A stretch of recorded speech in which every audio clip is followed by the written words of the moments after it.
আসসালামু আলাইকুম। কি অবস্থা সবাই, কেমন আছেন? আজ অফিস থেকে বের হতে দেরি হয়ে গেল। ভাবলাম বাসায় গিয়ে ইফতার করা কঠিন হয়ে যাবে, তার চেয়ে বরং কাছেই কোথাও বসে ইফতারটা সেরে নেই।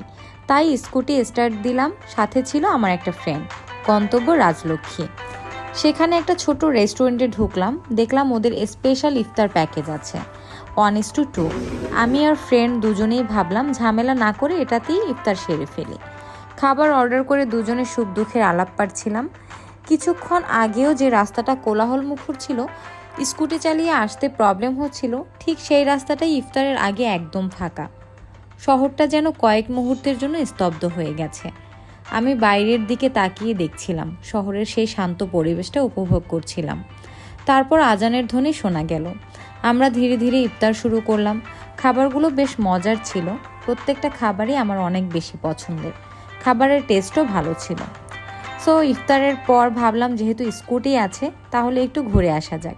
পাশেই লারিফ ছিল, প্রথমে ওখানে গেলাম, একটু ঘোরাঘুরি করলাম।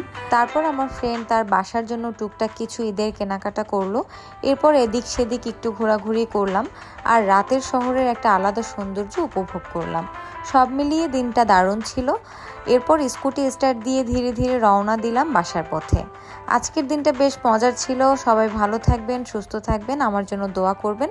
আল্লাহ হাফেজ।